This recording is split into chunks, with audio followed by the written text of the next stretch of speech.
Struggling with money, it's not your income, it's your decision. Most people break these simple rules and wonder why they're always broke. Let's learn them now. Your future self will thank you. You probably know people who were in good financial condition and had bad financial behavior that ruined the situation and they went bankrupt. And there are those who started with little but mastered their financial habits and built wealth. What's the difference? It's all about the financial rules they follow or ignore. Today, I'm sharing these simple rules that can change your financial future for the better. First rule: no one is crazy. We all have different financial choices depending on the environment around us. These financial choices may seem very strange from the outside, but in our opinion, they are very correct. We base our choices on the information we have, either first hand experience or indirect knowledge. The first type is like young people who saw the rise in digital currencies. So, they are more likely to invest in digital currencies because they experienced this directly. On the other hand, people who are a little older have read a lot about the World War II indirectly. Studies show that first-hand experiences influence our decisions more than we realize. So, understanding where your financial beliefs come from can help you make smarter choices and improve your chances of success. The second rule: never enough. Money can improve our lives, bring comfort, prosperity, and peace. But it also has a hidden danger: the endless chase. Imagine you hit a certain salary level, but then you see someone else making more. You think, I need to catch up. And just like that, you enter a vicious cycle. This is where money deceives you. From now on, you will not get that same prosperity and that peace. And you will work for money. Interesting example is Bernie Madoff. This man is known as the biggest fraudster in history. Most people think thieves steal because they are desperate, but Madoff was wealthy and highly respected in the investment world. Because of this greed and not knowing when enough is enough, he started one of these big Ponzi schemes. Not only this fraud was revealed, but he was also sentenced to 150 years in prison, and his reputation and everything he had were questioned. The psychology of money mentioned that knowing when enough is very important. There are some things, like reputation, that you should not sacrifice for money. The third law: compounding effect. Compounding says that the amount of time we continue to do business has a strange effect on our success because our efforts grow exponentially.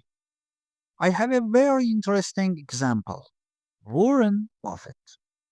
This man started investing when he was 10 years old, and he has been doing this for years. From these 84 billion that he had, $81 billion was added after 65. He was working, he was getting results, he was not getting results, and from a certain point on, he got a lot of results.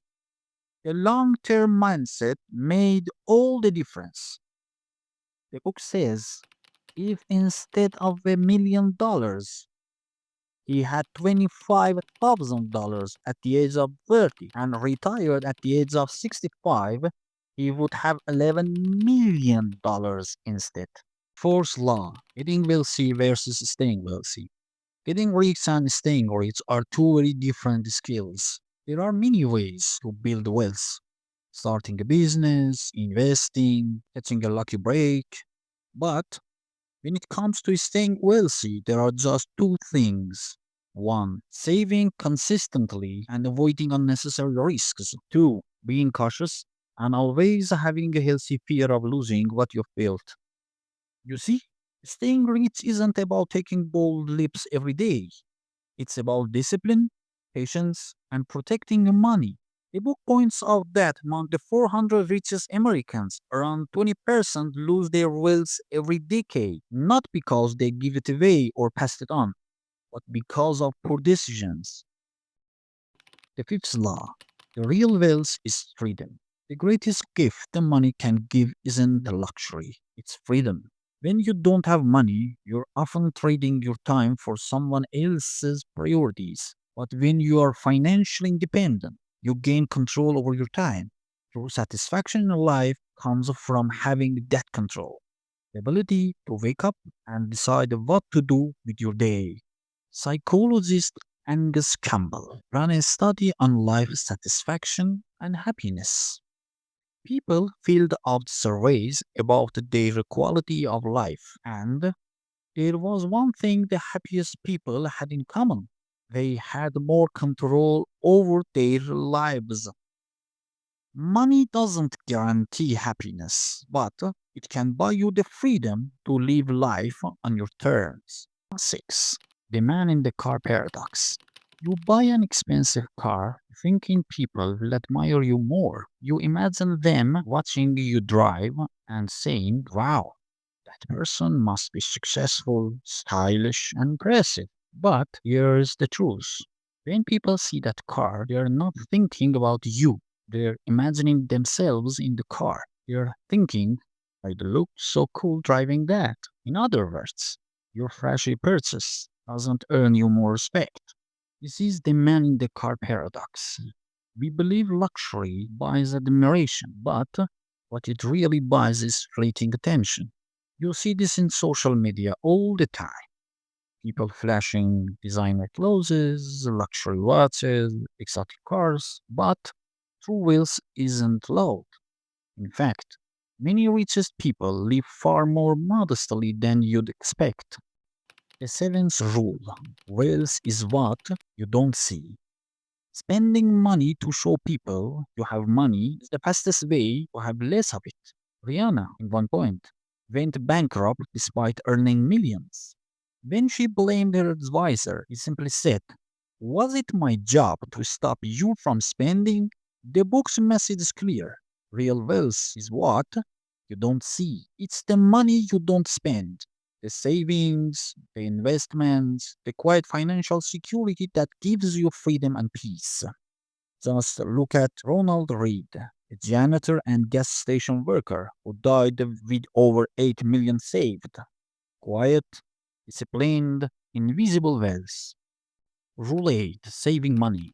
Before you worry about making more money, focus on saving what you already have. People fall into three groups: those who save, those who think they can't, and those who believe saving isn't important.